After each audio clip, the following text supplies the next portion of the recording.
दोस्तों, आज का सवाल सिंपल है लेकिन डेंजरस भी। क्या हमें वो सच पता चल रहा है जो सच में एग्जिस्ट करता है, या फिर हमको दिखाया जा रहा है सिर्फ एक केयरफुली स्क्रिप्टेड कहानी? सोचो जरा, पॉलिसीज, न्यूज, इकोनॉमी, इलेक्शंस, सब कुछ एक बड़े गेम का हिस्सा है, और इस गेम के पीछे प्लेयर्स वो हैं जिन्हें आप टीवी पर शायद ही देख पाओ। ये लोग वो हैं जिनके पास पावर, पैसा और ग्लोबल नेटवर्क है। तो आज हम खोलेंगे वो परतें जिन्हें छुपा कर रखा गया है ताकि आम जनता ब्लाइंड बनी रहे। पार्ट 1, पॉलिसीज, जनता के लिए या पावरफुल के लिए? आपको क्या लगता है, जो भी नया लॉ, नई पॉलिसी, नया डिसीजन अनाउंस होता है, क्या वो सच में आम जनता के लिए है? सब्सिडीज, ऐसा लगता है गरीबों की मदद के लिए हैं, लेकिन असली फायदा तो बड़े कॉरपोरेट्स और इंडस्ट्रीज उठा ले जाते हैं। टैक्स रिलीफ, मिडिल क्लास सोचता है उसे रिलीफ मिला, लेकिन असली जैकपॉट तो उन कंपनियों को मिलता है जिनकी एनुअल प्रॉफिट्स अरबों में हैं। इंफ्रास्ट्रक्चर प्रोजेक्ट्स, न्यूज में दिखाया जाता है कि देश प्रोग्रेस कर रहा है, लेकिन कॉन्ट्रैक्ट्स किसे मिलते हैं? वही सिलेक्टेड कंपनीज जिनकी सरकार से सेटिंग होती है। मतलब साफ है, पॉलिसीज का ढांचा जनता के लिए दिखता है, लेकिन वो डिजाइन होती है सिर्फ पावरफुल लोगों के फायदे के लिए। पार्ट 2, मीडिया, सच का आईना या स्क्रिप्टेड ड्रामा? मीडिया को लोग ट्रूथ टेलर मानते हैं, लेकिन रियलिटी शॉकिंग है। मीडिया हाउसेस रन होते हैं एडवर्टाइजर्स और स्पॉन्सर्स से। अगर कोई कंपनी करोड़ों का एड देती है तो उसके खिलाफ नेगेटिव न्यूज कभी कवर नहीं होगी। ब्रेकिंग न्यूज को भी ऐसे ट्विस्ट किया जाता है कि एक्चुअल इशू पीछे रह जाए और पब्लिक का ध्यान किसी सिली डिस्ट्रैक्शन पर चला जाए।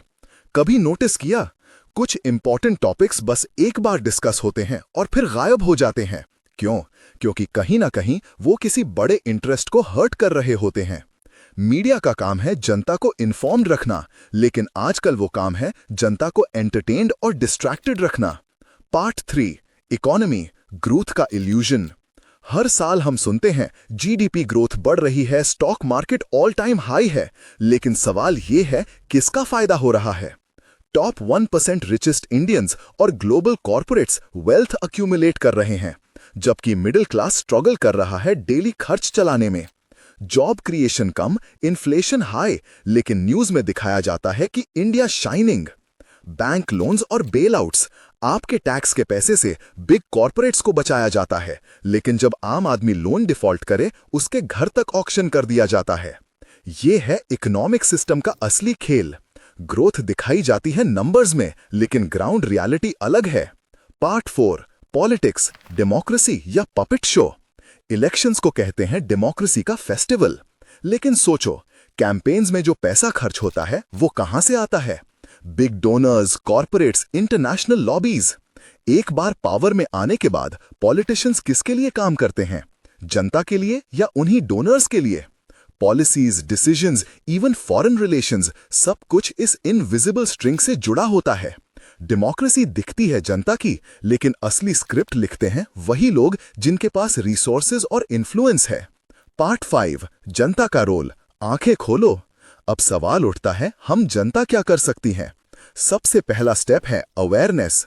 ब्लाइंडली ट्रस्ट मत करो किसी भी स्टेटमेंट पर, चाहे वो गवर्नमेंट का हो या मीडिया का। रिसर्च करो, ऑल्टरनेटिव सोर्सेज पढ़ो, इंडिपेंडेंट जर्नलिस्ट और रिपोर्ट्स को फॉलो करो। सोशल मीडिया का इस्तेमाल करो अवेयरनेस फैलाने के लिए, ना कि सिर्फ मीम्स और डिस्ट्रैक्शंस के लिए। अगर जनता जागरूक हो गई तो सिस्टम को बदलने की ताकत सबसे पहले वहीं से आएगी। तो दोस्तों, सवाल ये नहीं है कि सच क्या है, सवाल ये है कि क्या आप सच जानना चाहते हो? क्योंकि सच अनकंफर्टेबल है, शॉकिंग है और डेंजरस भी। पावरफुल लोग चाहते हैं कि आप अपने डेली स्ट्रगल्स में बिजी रहो और वो आराम से अपना खेल खेलते रहें। तो अगर आप चाहते हो कि ये बातें हर किसी तक पहुंचे, तो इस वीडियो को शेयर करो, कमेंट्स में अपनी राय दो और सबसे जरूरी, खुद सोचो, खुद सवाल पूछो। याद रखो, जब जनता सवाल पूछना बंद कर देती है, तभी कंस्पिरेसी सक्सीड हो जाती है।